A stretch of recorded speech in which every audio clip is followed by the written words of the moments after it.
नमस्कार दोस्तों, फाइनली आज हम उस टॉपिक को पढ़ेंगे जिसका सबको बेसब्री से इंतजार रहता है। क्या वो टॉपिक?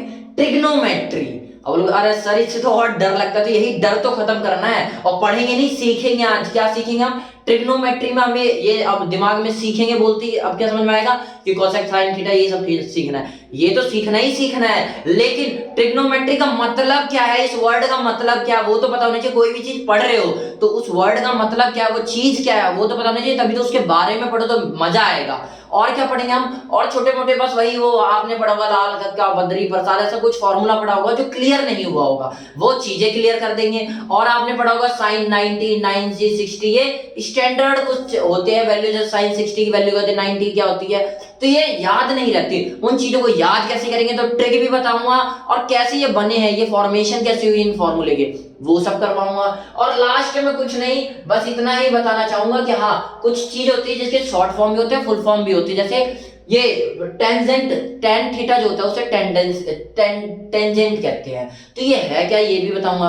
और थीटा थीटा थीटा, ये ट्रिग्नोमेट्री पढ़ती है आपको थीटा से ऑर्डर लगे, ये थीटा है क्या, तो थीटा क्या है इसके बारे में बताना है। तो चलो आज शुरुआत करते हैं ट्रिग्नोमेट्री से। सबसे पहले नाम पढ़ लो। नाम क्या है? ट्रिग्नोमेट्री। ट्रिग्नोमेट्री का मतलब क्या होता है? ये ग्रीक वर्ड, 3 ग्रीक वर्ड है, उनसे मिलकर बना है ट्रिग्नोमेट्री। वो कौन से 3 ग्रीक वर्ड है? ट्राई, गोन, मैट्रोन। ट्राई मतलब 3, गोन मतलब साइड, मैट्रोन मतलब मेजरमेंट। मेजरमेंट मेजर करना, नाप तोल करना, यानी नापना तोलना, ये सब काम करना है किसका? ट्राई साइड, 3 साइड्स का। यानी 3 साइड्स किसकी होती है पहले ये समझो। 3 साइड्स यानी 3 भुजाएं किसकी होती है? त्रिभुज की 3 भुजाएं होती है, ट्रायंगल की 3 साइड्स होती है। तो यानी ट्रायंगल के बारे में पढ़ना है, मेजरमेंट करना है, ट्रायंगल के जो साइड होते हैं उनका मेजरमेंट करना है ट्रिग्नोमेट्री में। ट्रिग्नोमेट्री क्या है? ग्रीक वर्ड, 3 ग्रीक वर्ड होते हैं, ट्राई, गोन, मैट्रोन, इन तीनों से मिलके एक ट्रिग्नोमेट्री बनी है। ट्रिग्नोमेट्री में अब इन तीनों का मतलब क्या? ट्राई मतलब 3, गोन मतलब साइड और मैट्रोन मतलब मेजरमेंट, यानी 3 साइड का मेजरमेंट। 3 साइड किसकी होती है? ट्रायंगल की होती है। यानी ट्रायंगल की जो तीनों साइड है उनके बारे में ही पढ़ना है, ऐसा कुछ। अब डेफिनेशन क्या है इसकी, किस तरीके से बता सकते हैं ट्रिग्नोमेट्री है क्या? ट्रिग्नोमेट्री क्या है? The study of relationship between the sides and angle of a triangle. किसी भी ट्रायंगल के एंगल और साइड यानी कोण और भुजाओं में क्या रिलेशनशिप है, कैसे वो एक दूसरे को रिलेट करते हैं, उन रिलेशनशिप को पढ़ना ही हमारी ट्रिग्नोमेट्री कहलाती है। यानी मैथमेटिक्स के जिस ब्रांच में हम किसी भी ट्रायंगल के एंगल और साइड्स के बारे में पढ़ते हैं, उसकी क्या रिलेशन है, क्या कितने डिग्री का कोण बना रहे हैं, क्या कैसे रिलेशन है, वो सब पढ़ते हैं, वो ब्रांच को हम ट्रिग्नोमेट्री कहते हैं। ट्रिग्नोमेट्री क्या है? मैथमेटिक्स में एक ऐसी ब्रांच है जहां पे हम किसी भी ट्रायंगल के एंगल और साइड्स के रिलेशन के बारे में पढ़ते हैं। समझ में आया? ट्रिग्नोमेट्री क्या है? कुछ नहीं है, it is just the study of relationship between the sides and angle of a triangle. किसी भी ट्रायंगल के एंगल और साइड्स के कैसे एक दूसरे से रिलेट करते हैं, क्या रिलेशनशिप है उनके बारे में, उसकी स्टडी करना ही ट्रिग्नोमेट्री कहलाती है। तो आई होप आपको क्लियर हुआ होगा ट्रिग्नोमेट्री क्या है। अब आगे बढ़ते, देखो sides of a triangle. Triangle आया तो इसमें याद रखना हमेशा ट्रिग्नोमेट्री जो अप्लाई होगी वो पूरी राइट एंगल ट्रायंगल पे ही अप्लाई होगी। राइट एंगल का मतलब है 90 डिग्री, यानी ऐसा ट्रायंगल में अप्लाई होगी जिसके अंदर एक जो एंगल हो वो 90 डिग्री का हो। अच्छा, दूसरी चीज सर एक 90 डिग्री का हो, यानी दूसरा क्या सर, ऐसा भी कोई ट्रायंगल हो सकता है जिसके अंदर एक से ज्यादा जो एंगल हो वो 90 के हो, तो ये पॉसिबल नहीं है। क्यों नहीं है? देखो ना यार, मान लो कोई ट्रायंगल बनाया हो, कैसा भी छोटे से छोटा पतले से पतला ट्रायंगल बना लो, तो क्या है सबके पास कोई ना कोई ट्रायंगल होगा। ट्रायंगल मतलब 3 एंगल, ट्राई एंगल 3 एंगल, और 3 एंगल मतलब यानी तीनों के पास कुछ ना कुछ एंगल होगा, कि कोई 90 तो कोई 50 तो कोई 60 कुछ भी, लेकिन तीनों अपना कुछ ना कुछ एग्जिस्टेंस कोई एंगल रखते होंगे। तो मान लो कोई ट्रायंगल है, तो आपको क्या पता है टोटल जो एंगल की वैल्यू होती है वो 180 होती है, ठीक है। तो अगर एक की देखो, एक की निकालोगे, अगर मैंने बोल दिया 90 है तो दूसरे का क्या बताओगे आप? मैंने क्या बोला? आपका क्वेश्चन क्या है कि सर आपने बोला किसी भी ट्रायंगल के एक साइड एक जो एंगल है वो 90 का होना चाहिए। क्या ऐसा कोई एंगल हो सकता है, जो ट्रायंगल हो सकता है जिसके अंदर दो साइड 90 की हो? मान लो एक साइड बना दी, दूसरी साइड 90 की बना दी। अब देखो ये भी 90 कंटेन कर रहा है, ये भी 19 कंटेन कर रहा है, 90 90 180। अब 180 तो टोटल हो गया, टोटल होना चाहिए ना, टोटल यानी तीसरा एंगल होगा वो भी तो कुछ रखता होगा। अगर मान लो 1 डिग्री भी रखता होगा तो ये 180 क्या हो जाएगा, 181 डिग्री हो जाएगा। ऐसा कुछ होता ही नहीं, तीनों एंगल के जो टोटल होता है वो कितना होता है, उसका सम होता है 180, 181 चलना होता तो 180 यानी 1 डिग्री एक्स्ट्रा होगा तो ये भी क्या हो जाएगा, ये 89 हो जाएगा। तो समझ में आ रहा है, कोई भी ट्रायंगल ऐसा नहीं मिलेगा जिसके अंदर दोनों जो एंगल है उसके वो दोनों क्या हो 90 के हो, 90 के अर्ध हो जाएंगे तो तीसरा क्या कंटेन करेगा, तो क्या बोला मैंने, यानी कोई भी एक ऐसा एंगल जिसके अंदर कोई भी एक ऐसा ट्रायंगल जिसके अंदर 90 का कोण बना हो उसे राइट एंगल ट्रायंगल बोलते हैं, हिंदी में समकोण बोलते हैं। ठीक है, तो इससे बस इतना ही समझ में आना है कि ट्रिग्नोमेट्री जो हम पढ़ रहे हैं वो चीज एक ऐसे एंगल पे अप्लाई होगी जिसके अंदर, ऐसे ट्रायंगल या त्रिभुज पे अप्लाई होगी जिसके अंदर एक जो एंगल हो वो 90 डिग्री का कम से कम होना ही चाहिए। और ऐसा ही होता है, ऐसा नहीं कि दो भी बना दोगे, दो 90 डिग्री के हो ही नहीं सकते। तो ये बातें क्लियर हो गई। तो बोलो सर हम कई बार ऐसा पढ़ चुके हैं, कई जो पढ़ चुके हैं उनके लिए कि सर हमने देखा है कि कुछ अलग ही बना हुआ है स्ट्रक्चर और उसमें हम ट्रिग्नोमेट्री अप्लाई कर रहे हैं और आप तो बोल रहे हैं नहीं अप्लाई तो होगी नहीं, ये तो राइट एंगल ट्रायंगल में होगी। बिल्कुल सही बात है, ट्रिग्नोमेट्री राइट एंगल ट्रायंगल में ही अप्लाई होगी, लेकिन अगर कोई अलग से भी कोई भी शेप बनी हुई है उसमें से अगर आप ट्रिग्नोमेट्री लगाना चाहते हो तो उसमें राइट एंगल ट्रायंगल एक क्या करो, जैसे कोई भी ट्रायंगल बना हुआ है, मान लो ऐसे कोई भी चतुर्भुज बना हुआ है, अब मेरे को ट्रिग्नोमेट्री लगानी है तो मान लो मैंने यहां से लेके एक यहाँ पे परपेंडिकुलर डाल दिया तो ये 90 का बन गया ना। जब मैं 90 का बना लिया अब जाके हम ट्रिग्नोमेट्री को अप्लाई कर सकते हैं। तो आई होप आपको समझ में आया होगा कि अप्लाई कैसे कर सकते हैं अगर वो ट्रायंगल ना हो तो। पहले ट्रायंगल बना दो और ऐसा ट्रायंगल बनाओ जिसमें एक एंगल 90 का हो। ठीक है, तो राइट एंगल ट्रायंगल क्या होता है, टाइप ऑफ ट्रायंगल, एक ऐसा ट्रायंगल का टाइप जिसके अंदर that has one of its side angle equal to 90 degree, one of its angle equal to 90 degree. कोई ऐसा ट्रायंगल जिसके अंदर एक एंगल, उसमें से किसी भी एक angle, one of its angle should be 90 degree, 90 degree का एक एंगल तो होना ही चाहिए, उसे क्या बोलते हैं, राइट एंगल ट्रायंगल बोलते हैं। एग्जांपल देख लो, सामने लिख दिया, बोलोगे सर ये P M O H B P क्यों आ रहे हैं, ये कहां से आए। हम कुछ भी रख सकते हैं, आपका मन करे तो इसका नाम गधा रख लो, एक्स रख लो, वाई रख दो, अल्फा बीटा गामा कुछ भी रख सकते हो। हम कोशिश करते हैं जो चर संख्याएं यानी वेरिएबल्स है A B C D A है इन्हीं में से रखा जाए नाम। तो मैंने अपनी मर्जी से एक ट्रायंगल बनाया। अब ट्रायंगल सर आपने बनाया क्यों, मैंने बनाया इसलिए कि जो आगे की चीजें सिखाऊंगा वो इसके हेल्प से ही सिखाऊंगा। ठीक है, मैंने क्या बोला, trigonometry triangle right angle triangle पे अप्लाई होगी तो राइट एंगल ट्रायंगल देखो कैसा होता है जिसके अंदर एक 90 का हो। तो 90 का बताने के लिए मैं 90 लिखना जरूरी नहीं है, मैं ऐसे करके अगर मैं ऐसे कर देता हूं ना तो आप समझ जाना कि ये 90 डिग्री का कोण है। ठीक है, आगे दूसरी साइड है, एक साइड ये रही एक साइड ये रही, एक ट्रायंगल एंगल यहां बन रहा है, एक यहां बन रहा है, एक यहां बन रहा है। ठीक है, टोटल तीनों का क्या होगा 180 होगा, ये पता ही है। अच्छा याद रखना जो भी नीचे का, नीचे को बोलते हैं बेस, तो ये बोल रहे ये जो साइड है इसे क्या बोलेंगे, बेस या एडजेसेंट साइड। ठीक है, और ये जो सामने होगी जो सीधा खड़ा होगा उसे क्या बोलेंगे, अपोजिट साइड बोलेंगे। क्या बोलेंगे, अपोजिट साइड। अच्छा,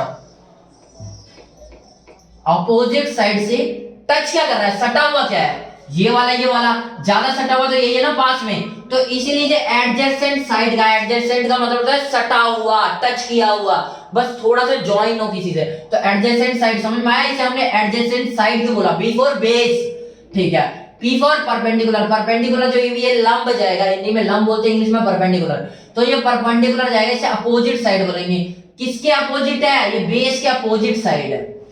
समझ में आया। अच्छा, इसके सामने जो एडजेसेंट के सामने होगी उसे क्या बोलेंगे, हाइपोटेनियस। ठीक है, हाइपोटेनियस सामने वाले होंगे, हिंदी में कर्ण बोलेंगे। तो आपको समझ में आया राइट एंगल ट्रायंगल के साथ ऐसा होता है, कुछ भी रख दिया, मैंने भी रख दिया, इसका नाम रख दिया, इसका नाम, इस पॉइंट का नाम मैं पी रख दिया, इसका एम और इसका ओ। यहाँ पे एक एंगल है जिसको मैंने 90 डिग्री का बना दिया, यहाँ पे कुछ एंगल हो सकता है, और यहाँ पे जो एंगल है उसका नाम आप एक्स रख दो, वाई रख दो, अल्फा रख दो, बीटा रख दो, गामा रख दो, और भी नाम हो सकते हैं। मैंने इसका नाम थीटा रख दिया। थीटा, थीटा ये क्या ग्रीक वर्ड होते हैं, तो ग्रीक सिंबल में एक ये सिंबल होता है थीटा, तो मैंने इस एंगल का नाम थीटा रख दिया। तो आपको ये चीज अच्छे से क्लियर होनी चाहिए, ट्रिग्नोमेट्री में थीटा का मतलब क्या होता है। थीटा कुछ नहीं है, बस just a representation of a angle, किसी भी एंगल का रिप्रेजेंट करने का तरीका ही थीटा है।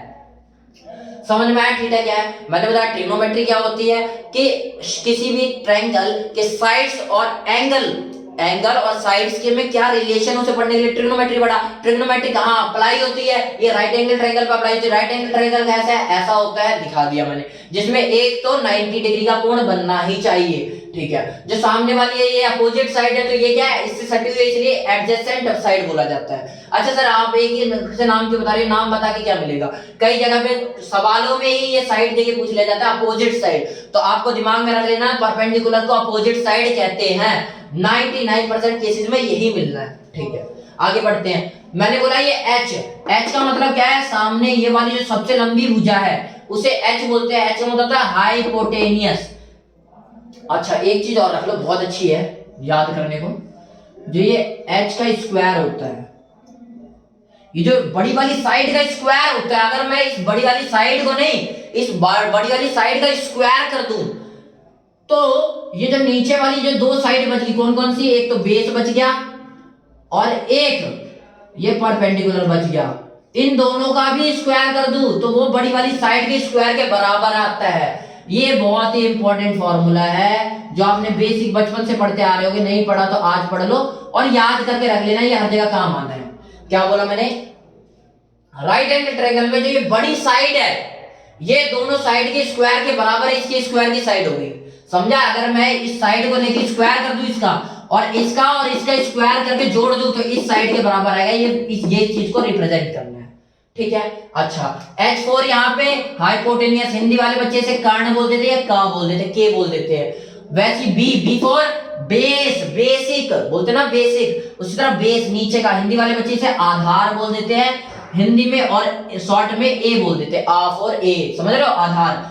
और ये जो पी है, पी फॉर परपेंडिकुलर, खड़ा है ना सीधा, और हिंदी वाले बच्चे इसे लंब बोल देते हैं जिसे एल से बोला जाता है, ठीक है। और ये थीटा क्या है, एंगल है, थीटा क्या है, एंगल। अब बोलो सर थीटा की जगह हम अल्फा बीटा गामा जैसे आप ले सकते हो, कोई प्रॉब्लम नहीं है, लेकिन ट्रिग्नोमेट्री पढ़ते वक्त एक स्टैंडर्ड फिक्स करने के लिए, to fix for a standardising, एक स्टैंडर्ड बनाने के लिए कि हाँ भाई ट्रिग्नोमेट्री में हम थीटा का ज्यादा यूज करेंगे, तो थीटा एंगल मान लिया, नहीं तो मैं ए रख लूं तो कोई गलत नहीं कह सकता, बी रख लूं तो कोई गलत नहीं कह सकता।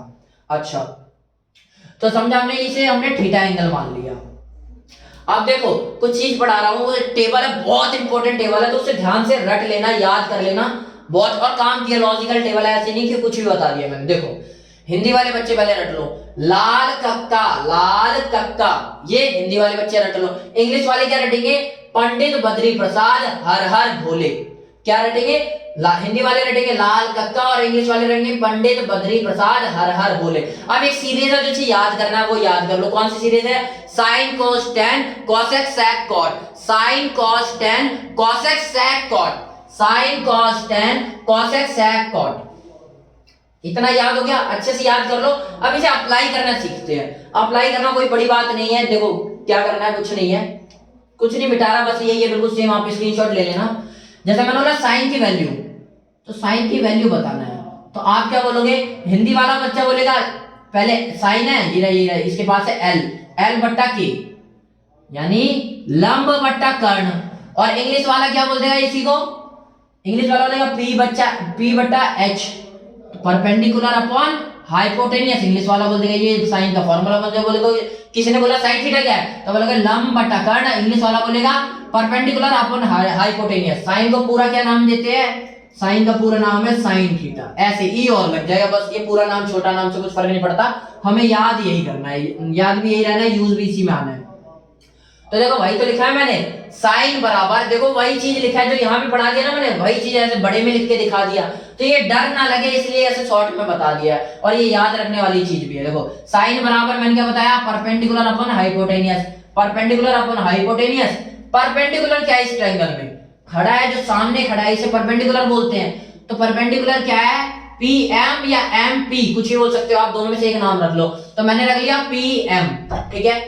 अच्छा आगे देखते हैं, आगे मैंने क्या बोला, नीचे परपेंडिकुलर अपन हाइपोटेनियस, हाइपोटेनियस क्या है यहाँ पे, सीधा एच है, एच की देखो क्या रखोगे, ओ पी बोल दो या पी ओ बोल दो, तो कुछ बोल दो ओ पी बोल दे रहा हूं मैं, तो मैंने लिख दिया ओ पी। देखो बन गया साइन बराबर परपेंडिकुलर अपन हाइपोटेनियस, परपेंडिकुलर क्या था पी एम और हाइपोटेनियस यहाँ पे क्या ओ पी हो गया, और यही साइन थीटा मैंने ये बड़े नाम में रख दिया, इसे छोटे नाम में रख दिया, कुछ नहीं है, वही चीजें हैं। अच्छा वापस वैसे कॉस का बोल दिया किसी ने, तो कॉस कैसे बनाओगे, तो cos थीटा भी ऐसे ही बना दो। पहले हिंदी मीडियम वाला बच्चा देख ले cos क्या है इसके पास a और फिर k है, तो a बट्टा क्या यानी आधार बट्टा कर्ण। और वैसे ही इंग्लिश मीडियम वाला बच्चा क्या देखेगा, base upon hypotenuse, base upon hypotenuse. तो वही देखो साइन, अब बोलो सर यहाँ तो cos होना चाहिए, यार cos का पूरा नाम एक्सपेंडेड नेम है ये पूरा नाम कोसाइन, cos का पूरा नाम क्या है कोसाइन है। तो कोसाइन की वैल्यू देखो कोसाइन थीटा बराबर बेस अपॉन हाइपोटेनियस, बताया ना बेस अपॉन हाइपोटेनियस, और हिंदी वाला बोलते हैं आधार बटा कर्ण, बस वही है बेस अपॉन हाइपोटेनियस। बेस क्या है यहाँ पे OM, और हाइपोटेनियस क्या है यहाँ पे, बेस तो बता दें, हाइपोटेनियस क्या है यहाँ पे ये वाला है यानी OP, तो आप OP बता दोगे ठीक है, और बराबर cos थीटा वही है, छोटा नाम ये बड़ा नाम और कुछ नहीं है। उसके बाद टेंजेंट जो tan थीटा होता है इसे शॉर्ट में हम टेंजेंट शॉर्ट में tan थीटा बोलते हैं और वैसे टेंजेंट बोलते हैं, ठीक है। तो टेंजेंट बराबर क्या होगा, परपेंडिकुलर अपॉन बेस।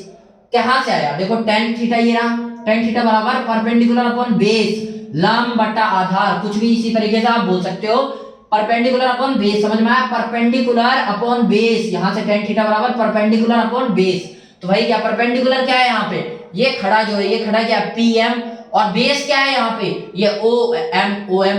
तो वही चीज है देखो परपेंडिकुलर PM बटे में OM, यही tan थीटा होता है। तो ये बस शॉर्टकट है कि कैसे हम tan थीटा बराबर क्या होता है, cos थीटा बराबर क्या होता है, sin थीटा बराबर क्या होता है, ये सब सीखने का तरीका। अच्छा tan थीटा के बाद cosecant थीटा, cosec है sec थीटा, मतलब cosec को सीधा इतने बड़े नाम से जाना जाता है बस। अब cosec थीटा का मतलब क्या होता है, cosec थीटा देखो कौन सा ये रहा, अभी तक थीटा था यहाँ पे थे तो हम ये बट्टा ये कर रहे थे, अब यहाँ पे आ गए तो यानी उल्टा करेंगे। अब हम क्या करेंगे, इंग्लिश में हिंदी मीडियम वाला बच्चा क्या करेगा, cosec बराबर क्या कर देगा, उल्टा कर देगा यहाँ पे कर्ण बट्टा लंब, अभी लंब बट्टा कर्ण कर रहे थे अब करेंगे कर्ण बट्टा लंब। और इंग्लिश मीडियम वाला बच्चा क्या करेगा, हाइपोटेनियस अपॉन में परपेंडिकुलर।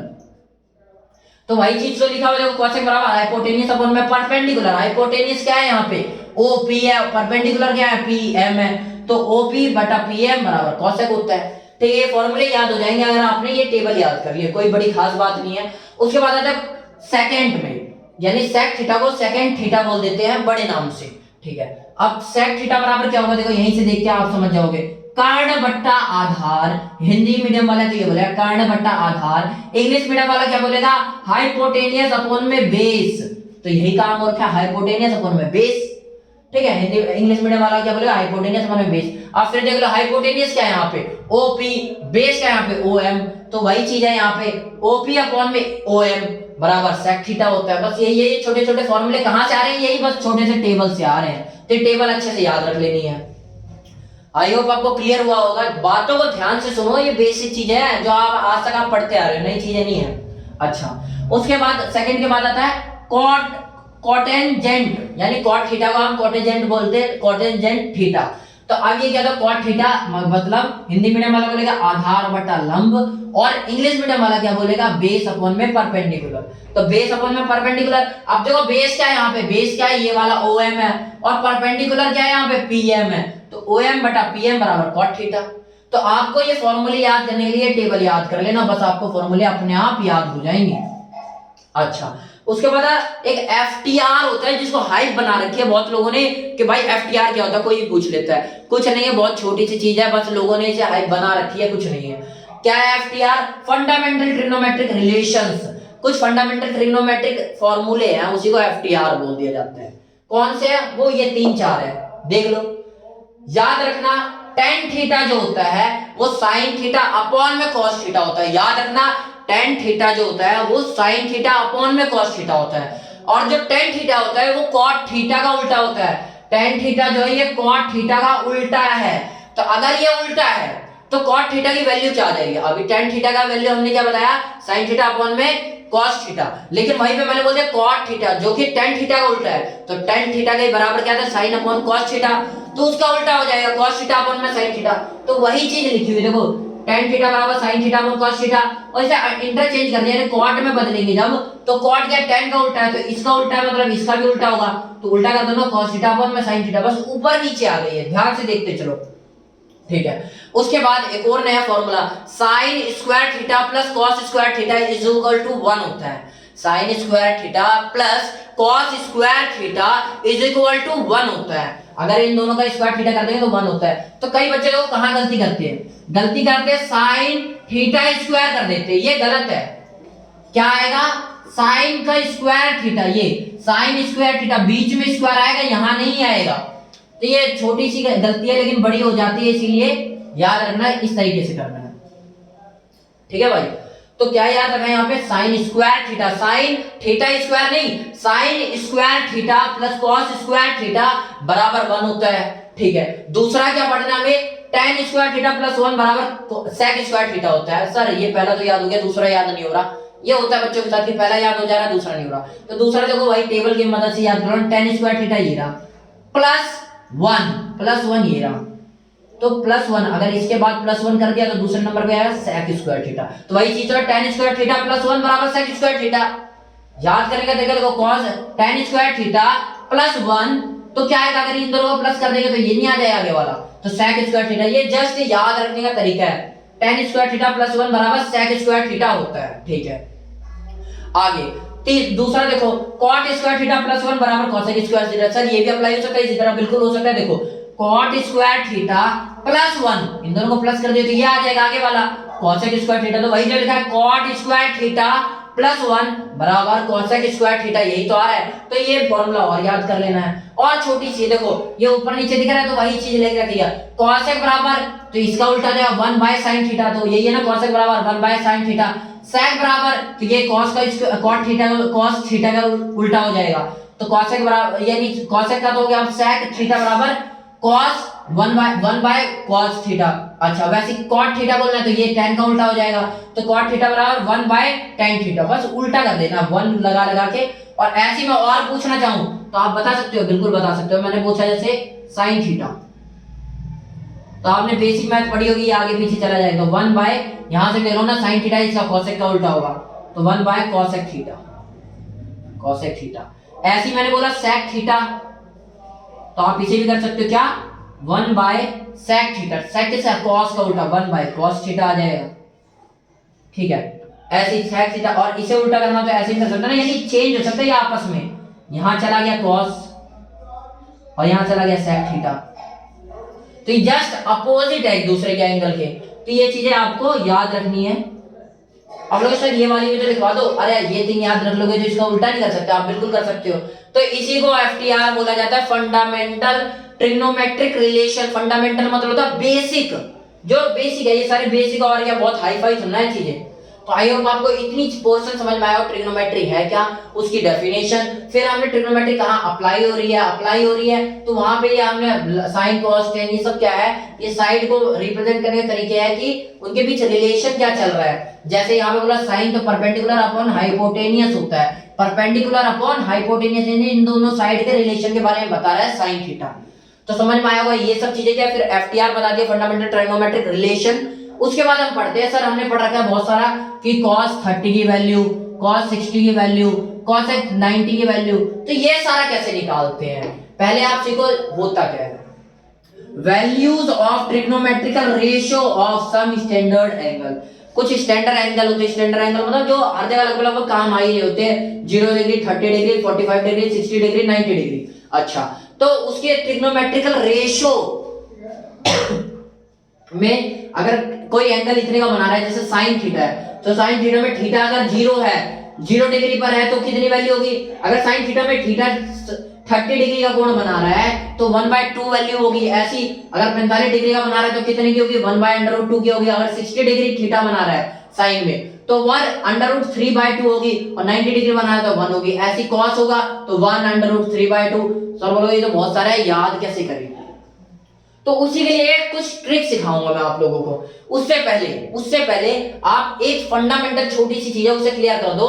देखो इस टेबल में आपको ये गिनतियां तो समझ में आ रही होगी, लेकिन ये दिख रहा है ना 8, सर ये 8 कहाँ है, 8 को थोड़ा सा मोड़ दो ना, यही तो बन गया। इसका नया नाम दे देते इन्फिनिटी। क्या देते थे, इन्फिनिटी। ठीक है, ये क्या है यहाँ पे, इसका मतलब क्या है, इसका मतलब है यहाँ पे जो वैल्यू आनी है वो अपरिभाषित है। अपरिभाषित मतलब जिसकी परिभाषा ना दी जा सके, यानी अनडिफाइंड है, जिसको कोई डिफाइन नहीं कर पा रहा अभी तक। तो याद रखना ये बात कि अगर कोई ऐसे दी हुई है, मतलब क्या है, मतलब ये है कि कोई भी चीज है, यानी 500, 1000 कुछ भी लिखा हुआ है, एक्स अमाउंट है, वो जीरो से डिवाइड हुआ है, वो चीज जीरो से डिवाइड हुई है, ये बताना चाहता है इन्फिनिटी। इन्फिनिटी क्या बताना चाहता है कि कोई भी चीज दे रखी है तो वो जीरो से डिवाइड हुई है, ये बता रहा है इन्फिनिटी। तो देखो इंग्लिश में मैंने लिख दिया, ज्यादा बेहतर याद रहेगा, ratio for the given function inward is dividing by zero, zero से डिवाइड हो रहा है, ये इन्फिनिटी आ गया, इसका मतलब क्या, कोई भी अमाउंट जो है वो जीरो से डिवाइड हो रखा है, हो रहा है, ठीक है। तो domain of sine and cos, अब देखो एक चीज, ये साइन और कॉस में देखो सब कुछ समझ में आ रहा है, ये भी सब कुछ समझ में आ रहा है, प्रॉब्लम कहां से आ रही है, टेन थीटा में ये वाला आ गया, कॉसेक में आ गया, सेक में आ गया और कॉट में भी आ गया, यानी ऊपर के दो में नहीं आ रहा, तो ये दोनों क्या रियल नंबर है, बाकियों में दिक्कत आ रही है। तो हमें एक पॉइंट है छोटा सा याद रखना है, the domain of sine and cos, domain मतलब क्षेत्र, इनका क्षेत्र, इसका डोमेन और इसका domain, is all real number, तो इसके और इसके डोमेन में जितने भी नंबर है वो सारे क्या रियल नंबर है, पूर्ण संख्याएं हैं। अच्छा, तो आई होप आपको इन्फिनिटी का मतलब समझ में आएगा। इन्फिनिटी का सीधा सीधा रेड वर्ड में लिख दिया मैंने, क्या मतलब है, there is no possible value for the current information, जो अभी तक हमारे पास इंफॉर्मेशन है उसके बेस पे इन्फिनिटी की कोई फिक्स या पॉसिबल वैल्यू नहीं है, ये बताना चाहता है इन्फिनिटी यहाँ पे, इसका मतलब, ठीक है। यानी अगर tan थीटा में थीटा 90 डिग्री का है तो कोई फिक्स वैल्यू कौन सी आनी है ये नहीं पता। सर देखो अगर मैं इसे सॉल्व करना चाहूं तो कैसे सॉल्व करोगे, आप खुद ही सोचो ना, भाग लगाया जीरो, जीरो का पारा पढ़ते जाओ, खत्म ही नहीं होगा जीरो का पारा, तो इसीलिए अनडिफाइंड होती है, और कभी इसके बारे में डिटेल से पढ़ाई करेंगे, सीधी बात। तो अभी बस इतना सीख लो, इन्फिनिटी का मतलब कि कोई पॉसिबल वैल्यू या फिक्स वैल्यू नहीं है जो अभी तक हमारे पास करंट इंफॉर्मेशन अवेलेबल है, इसी को इंग्लिश में लिख दिया, there is no possible value given for the current information, ठीक है। अब बढ़ते हैं ट्रिक की तरफ। ट्रिक क्या है, छोटी सी है तो उसी को बस देखना है। पहले एक डोमेन को निकालना सीखते हैं, साइन वाला निकालना सीखते हैं। तो साइन वाला निकालना सीखते हैं तो देखो पहले करना क्या है, साइन थीटा कैसे निकालेंगे, पहले गिनतियां लिख दो, गिनतियां तो आती होगी मेरे को पता है, गिनतियां तो आएगी। तो जीरो से स्टार्ट करो, 0 1 2 3 4, 4 तक गिनती ले लिया आपने, 0 1 2 3 4। अब दूसरा स्टेप, पहला स्टेप आपको समझ में आया, 1 2 3 4 तक लिख दो जीरो से, ठीक है। दूसरे स्टेप में वही 0 1 2 3 4 तक लिखा है ना जो, उसके बट्टे में 4 4 लगा दो, देखो सबके बट्टे में 4 4 आ गया, और कुछ एक्स्ट्रा नहीं हो रहा, वही है सबके बट्टे में 4 4 लगा दिया। उसके बाद जो आपने संख्याएं लिखे ना उसके वो अंडर रूट कर दो, रूट में ला दो, तो सबको देखो बिल्कुल सेम संख्या है, ऊपर वाली नीचे लिखता जा रहा हूं, बस रूट में कर दिया। अब इन रूट को सॉल्व कर दो। बोलो सर रूट सॉल्व करना नहीं आता, नहीं आता तो मैं सिखा दूंगा, लेकिन कोई बड़ी बात नहीं है, छोटी सी चीज है, मैक्सिमम बच्चों को आता ही होगा। 0/4 इसका मतलब क्या है, इसका मतलब क्या है कि भाई सॉल्व करेंगे, सॉल्व कैसे करेंगे यार, जीरो को मैं जीरो से देखो अंडर रूट, जीरो को जीरो से गुणा कर दो, जीरो ही आना है तो कुछ फर्क नहीं पड़ेगा, और 2 को मैं कर दो 4 को मैं 2 गुणा 2 लिख सकता हूं, और जोड़े अगर बन जाते तो ये बाहर आ जाता है अंडर रूट से, आपको पता ही होगा, तो जीरो भी बाहर आ गया और बटे में 2 भी बाहर आ गया, बटे में कुछ भी हो जीरो से डिवाइड होगा तो जीरो ही बन जाएगा। तो समझ में आया, इसकी वैल्यू 0 आ गई। उसके बाद नेक्स्ट वाला सॉल्व करते कैसे, 1/4 का अंडर रूट, अब तुम खूब बनाना, अंडर रूट है, 1 को मैं 1 गुना 1 कर सकता हूं, जोड़ा बनाना मैं ताकि बाहर निकाल जाए अंडर रूट से, 4 को सिंपलीफाई 2 × 2 कर सकता हूं, तो देखो दोनों ही जोड़े बन के बाहर आ जाएगा 1/2, तो क्या आ जाएगा दूसरे का 1/2, तो देखो दूसरे की वैल्यू आ गई 1/2। तीसरे की देखो, अब ये जो पहली वैल्यू 0 आई है ना वो 0 डिग्री की है, दूसरी जो आई है वो 30 डिग्री की है, देख लो ना 0 डिग्री की 2, 1/2 किसकी आ रही 30 डिग्री की। उसके बाद तीसरा देखो, तीसरा क्या है 2/4, लो 2/4 अंडर रूट, इसे सॉल्व कर दो, बहुत इजी है, 1 और 2, 1 एकम 1 1 दूनी 2, ऐसे होता है ना 2 एकम 2 2 दूनी 4, तो ये बन गया। अब देखो सीखो मैं क्या बताना चाह रहा हूं, 4 था, मैं इसे अंडर रूट में ऐसे नहीं लिख सकता, 2 गुणा में क्या करूं 1 ही करना पड़ेगा, और इसे क्या कर सकता हूं मैं 2 गुणा 2, तो 1 से 1 कट गया, बचा क्या 1/2। अब मैं ऐसे नहीं लिख सकता 1 को गुणा में 1 और 2 को गुणा में 1, तो इसका जोड़ा तो बनना मुश्किल है, लेकिन इसका तो जोड़ा बन गया, तो ये बाहर आ जाएगा 1 और नीचे में अंडर रूट 2 रह जाएगा, ये रूट में ही रह जाएगा 2। तो इसकी वैल्यू क्या आ गई, ये under root 1 by under root 2 आ गई। तो देखो इसे सॉल्व किया तो अंडर रूट 1 बाय 2 आ गई। समझ में आया कैसे आया, पहले 2 एकम 2, 2 दूनी 4 और फिर इसी को बाहर 2 अंडर रूट का जोड़ा नहीं बन रहा तो 2 क्या रहेगा अंडर रूट में रहेगा तो 1 बाय अंडर रूट 2 वैल्यू आ जाएगी। तो ये देखो 45 की वैल्यू क्या है 1 बाय अंडर रूट 2, तो ये 45 की वैल्यू आ गई। उसके बाद आगे बढ़ो, आगे क्या है अंडर रूट 3 बाय 4 ही है, ठीक है अंडर रूट 3 बाय 4 है। अब देखो अंडर रूट 3 बाय 4 को कैसे कर सकता हूं, चीजें वही है यार, बनाते जाओ बस। 3 इंटू में 1 कर दिया, लेकिन 4 को तो हम कर सकते हैं ना, 2 का जोड़ा बन गया, इसका जोड़ा नहीं बना लेकिन इसका बन गया, तो ये बाहर आ जाएगा। तो ये अंडर रूट 3 तो रह जाएगा लेकिन नीचे में रूट में नहीं आएगा, अब ये बाहर आ गया 2, तो अंडर रूट 3 बाय 2। तो देखो किसके अंडर रूट 3 बाय, ये 60 की वैल्यू है, देखो 60 की वैल्यू अंडर रूट 3 बाय 2। तो ये तरीका बता रहा हूं कैसे निकल रही है ये वैल्यू। आगे देखो क्या है 4/4 अंडर रूट 2। अब पता है आपको 4 एकम 4 1/1 आ जाएगा। अब 1/1 क्या जोड़ा बना के बाहर नहीं जाता, एक को 1 से गुणा कर दिया, एक को 1 से गुणा कर दिया, तो एक जोड़ा ये बाहर आ गया, एक जोड़ा ये, तो 1/1 बाहर आ गया, एक का कुछ मतलब नहीं बनता, तो 1 आ गया, यानी सीधा आंसर क्या आ गया 1। तो देखो ये 1 की वैल्यू क्या आ गई 90 डिग्री पे, एक वैल्यू आ गई। अच्छा एक चीज और सिखानी है, जैसे 500 1000 लाख 2 लाख 1 0 पे 5 6 कुछ भी हो, तो कोई वैल्यू हो, जैसे मान लो 7 है तो 7 के बटे में 1 लिख दो, कुछ फर्क नहीं पड़ेगा, हमें पता होना चाहिए बराबर 7 ही रहता है। कोई भी संख्या 3 है तो मैं 3/1 कर दूंगा, कुछ फर्क नहीं पड़ेगा, ठीक है। क्यों नहीं पड़ेगा वो भी देख लो, ऐसा नहीं कि दिमाग में ऐसे ही रट्टू तो रट लो, समझो। इसे जब मैं इसे डिवाइड वाले फॉर्म में लाता हूं तो क्या करता हूं, ये नीचे वाला बाहर ले जाता हूं और 7 को अंदर रहने दूंगा।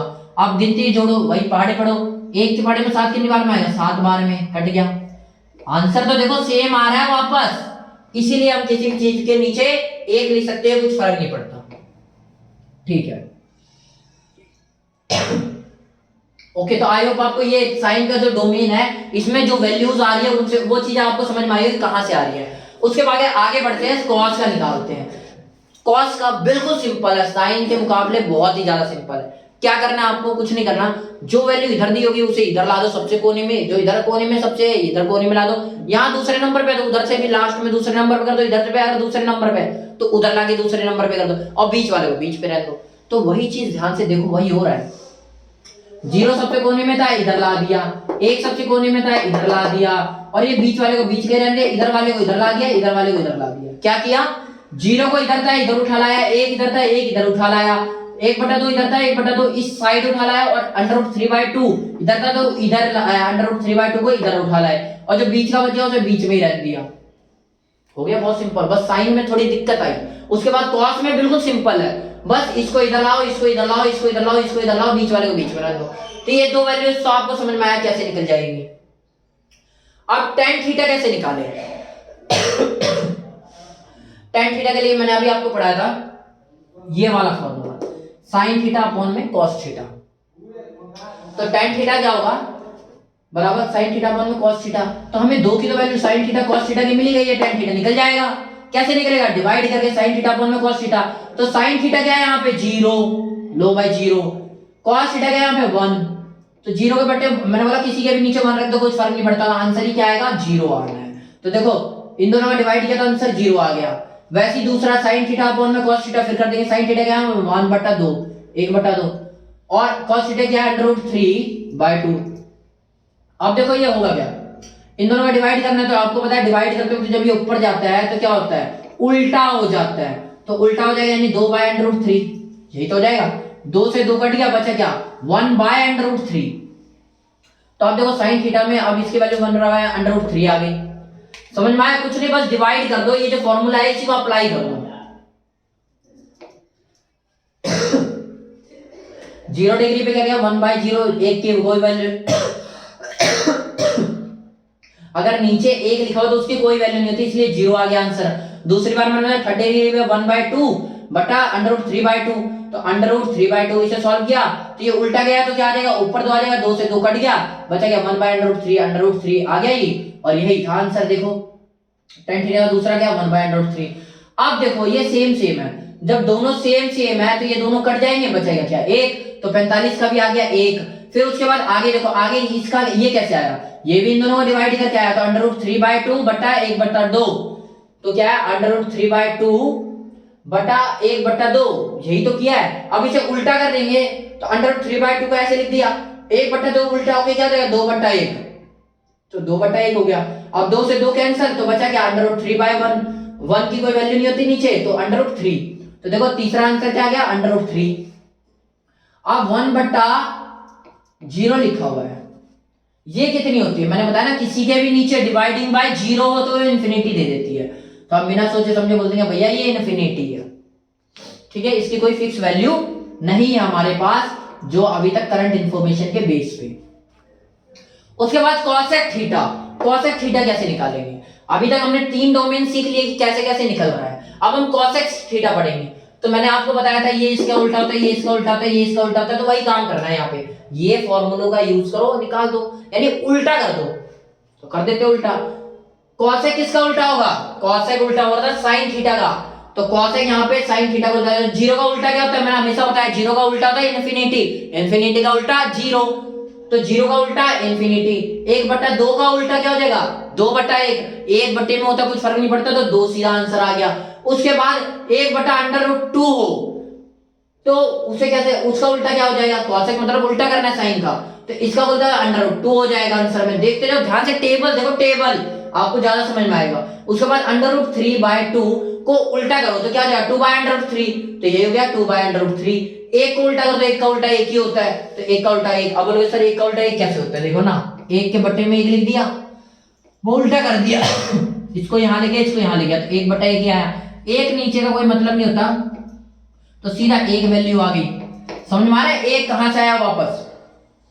अब सेक क्या है, कॉसेक समझ में आया, सेक देखो कैसे निकालना है, सेक क्या है कॉस का उल्टा है, तो यहाँ पे सेक की वैल्यू निकालने के लिए कॉस का उल्टा कर दो, तो उल्टा कर देंगे, एक का उल्टा एक ही रहेगा, √3/2 का उल्टा क्या जाएगा 2/√3, तो यही काम हुआ है यहाँ पे। उसके बाद 1/√2 का उल्टा क्या हो जाएगा √2/1, 1 की कोई वैल्यू नहीं तो सीधा क्या बात है √2 आ गया। उसके बाद 1/2 का उल्टा क्या हो जाएगा 2 हो जाएगा, जीरो का उल्टा क्या हो जाएगा इन्फिनिटी हो जाएगा, जीरो का उल्टा इन्फिनिटी हो जाएगी, 10 बार समझा चुका हूं आपको, जीरो का उल्टा इन्फिनिटी, इन्फिनिटी का उल्टा जीरो।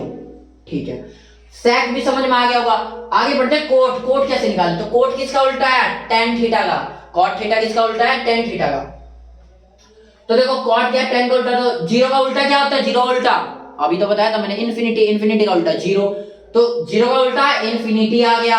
और tan थीटा में दूसरा क्या है 1/√3, इसका उल्टा क्या हो जाएगा √3/1, 1 का अगर बट्टे में 1 हो तो कोई वैल्यू नहीं होती, तो सीधा √3। 1 का उल्टा अभी बताया था मैंने, 1 का उल्टा भी 1 ही होगा, √3 का उल्टा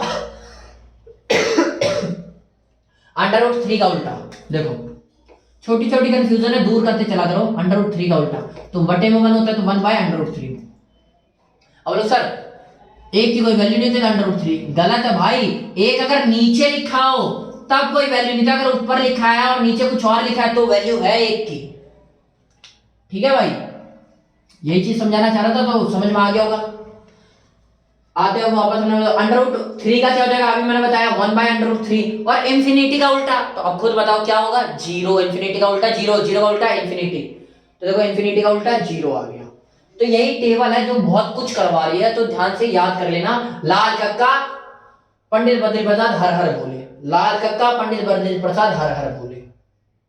ठीक है, ये इतना आई होप आपको समझ में आया होगा, और कुछ खास बात नहीं है, बस यही है ट्रिग्नोमेट्री के छोटे मोटे जो आपको हर जगह काम आनी है, तो जो चीज है उसे ध्यान से सीख लो। और अगर ट्रिग्नोमेट्री सीख रहे हो, कुछ भी चीज, मैं ट्रिग्नोमेट्री की बात नहीं कर रहा, अगर कुछ भी चीज सीख रहे हो ना, तो वो चीज क्या है, वो जो नाम है उस चीज का, उस नाम का मतलब क्या है, वो चीजें पहले से सीखा करो, फिर उसके बारे में पढ़ो ना। मुझे अपने बारे में पढ़ा नहीं, वही है ना कि अपने बारे में जानते नहीं, दुनिया के बारे में जानने चल रहे। पहले जो चीज है, जो भी टॉपिक आप कहीं भी पढ़ो, तो पहले उस टॉपिक का मतलब जान लो, उसके बाद उसके बारे में जानो।